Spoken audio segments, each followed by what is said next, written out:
حکیمی به پارک رفت، دید جوانی غمگین روی نیمکت نشسته و به زمین نگاه میکند. رفت گلی چید و به دستش داد. جوان پرسید مال من است؟ حکیم با مهربانی گفت بله عزیزم. لبخندی گوشه لب جوان نشست. بعد حکیم رفت و زیرکی به باغبان گفت آن جوان را میبینی که آنجا نشسته و گلی در دست دارد و میگوید او روزانه گلهای پارک تو را میکند. باغبان با بیل دنبال جوان افتاد. پس چی؟ فکر کردی حکیم محل این سوسول بازی است؟ حکیم کنجکاو فقط میخواست ببینه که یه جوان غمگین با چه سرعتی میتونه بدوه.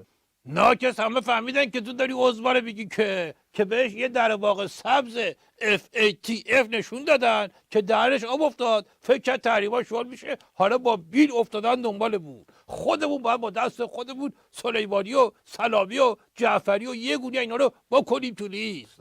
من که اصلا آی دکتر منظورم این نبود. منظور تو من چه کار دارم؟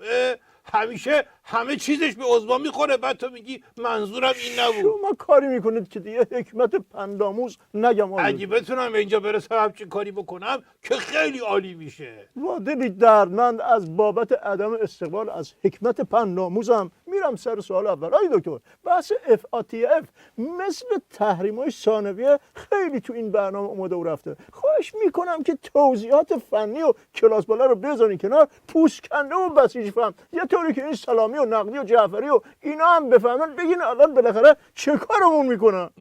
نمیدونم، جواب این سوال رو نمیدونم. آیه دکتر مگه میشه یه چیزی در عالم استراتژیک باشه که شما ندونین؟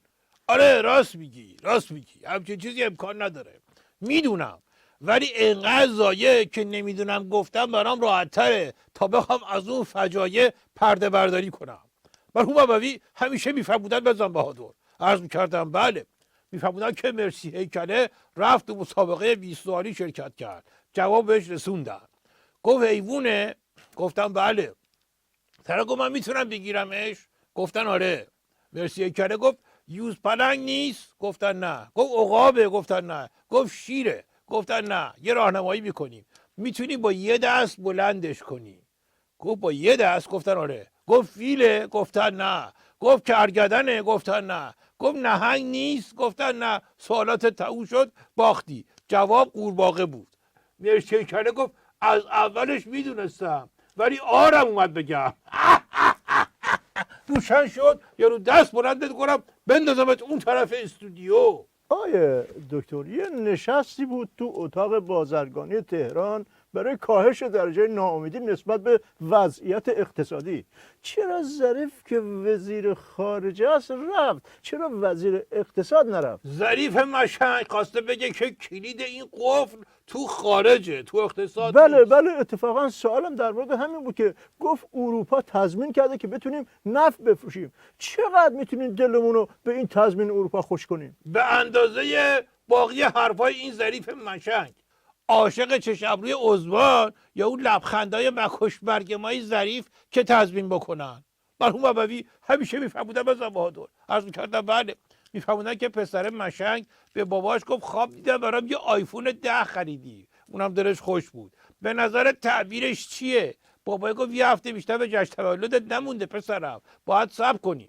شب تولدش پسره با کلی ذوق و شوق کادو رو باز کرد، دید کتاب تعبیر خواب خریده براش، یه برگه روش نوشته خواب دیدی خیر باشه، کتاب قرضیه، زود بخون باید برگردونیم. آیه دکتر در مورد تحریما چی؟ گفته با شرکت‌های خودروهای اروپایی تحریما رو حل می‌کنیم. منظورش چیه؟ این ظریف اگه کشک نگه کمردرد میگیره. تحریم از آمریکاست، چه ربطی داره به اروپا و خوردنیزای اینجوری و اینا؟ مرحوم ابوی همیشه میفرمودن بزن بهادر. عرض کردم بله، میفرمودن که معلمه به اون قد بلنده که ته کلاس وایساده بود گفت اسکندر مقدونی کی بود؟ طرف گفت نمیدونم. معلمه گفت ناصرالدین شاه رو کی کشت؟ طرف گفت نمیدونم. معلمه گفت تو با این قد درازت خجالت نمیکشی؟ درس رو نخوندی امتحانم میخوای بدی؟ طرف گفت امتحان کجا بود؟ من اومدم بخاری کلاس رو تعمیر کنم.